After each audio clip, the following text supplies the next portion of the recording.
Assalamualaikum warahmatullahi wabarakatuh. Perkenalkan, nama saya Dipa Tirta Lestari. Saya dari kelas 10 ADP 5. Baiklah, di sini saya akan mengulas kembali materi PKN yang berjudul Hubungan Struktural dan Fungsional Pemerintah Pusat dan Daerah. Langsung saja kita bahas.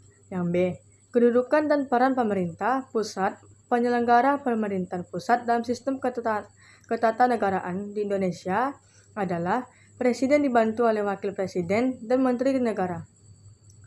Berkaitan dengan pelaksanaan otonomi, daerah kebijakan yang diambil dalam menyelenggarakan pemerintahan digunakan asas desentralisasi, tugas, pembantuan dan dekonsentrasi sesuai dengan peraturan perundang-undangan.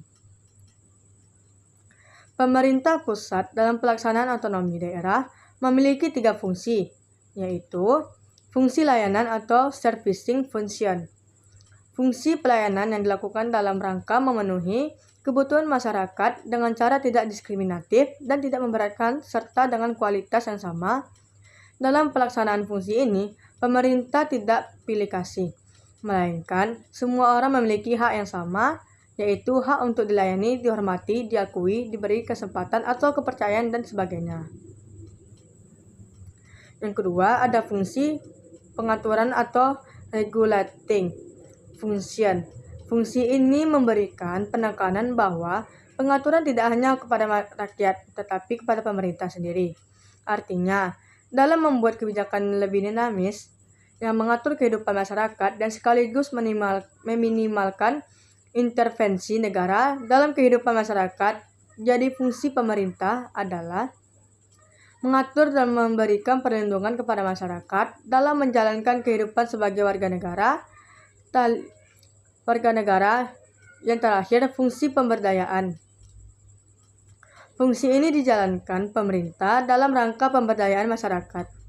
Masyarakat tahu, menyadari diri, dan mampu memilih alternatif yang baik untuk mengatasi atau menyelesaikan persoalan yang dihadapinya.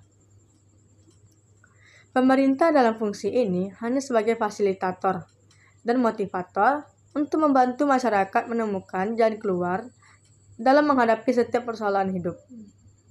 Sementara itu, ada 6 fungsi pengaturan yang dimiliki pemerintah. Yang pertama, menunjukkan infrastruktur ekonomi.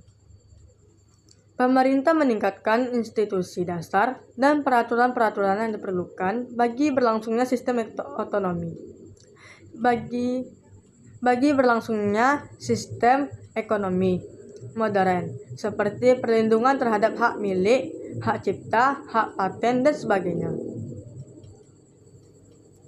Kedua, menyatukan barang dan jasa kolektif. Fungsi ini dijalankan pemerintah karena masih terdapat beberapa public good yang tersedia bagi umum ternyata masih sulit dijangkau oleh beberapa individu untuk memperolehnya. Ketiga, menjembatani konflik. Dalam masyarakat, fungsi ini dijalankan untuk meminimalkan konflik sehingga menjamin ketertiban dan stabilitas di masyarakat. Tempat menjaga kompetisi peran pemerintah diperlukan untuk menjamin agar kegiatan ekonomi dapat berlangsung dengan kompetisi yang sehat. Tanpa pengawasan pemerintah akan berakibat kompetisi dalam perdagangan tidak terkontrol dan dapat merusak kompetisi tersebut. Yang kelima, menjamin akses setiap individu kepada barang dan jasa. Kehadiran pemerintah diharapkan dapat memberikan bantuan kepada masyarakat miskin melalui program-program khusus. Terakhir, menjaga stabilitas ekonomi. Melalui fungsi ini, pemerintah dapat mengeluarkan kebijakan moneter apabila terjadi sesuatu yang mengganggu stabilitas ekonomi. Pemerintah daerah menyelenggarakan urusan pemerintahan yang menjadi kewenangannya, kecuali urusan pemerintahan yang paling undang-undang ditentukan menjadi urusan pemerintah.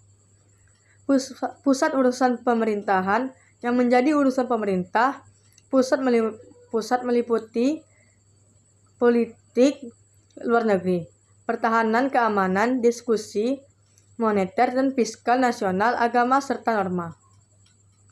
Baiklah, itu saja yang dapat saya sampaikan. Mohon maaf bila ada kesalahan. Assalamualaikum warahmatullahi wabarakatuh.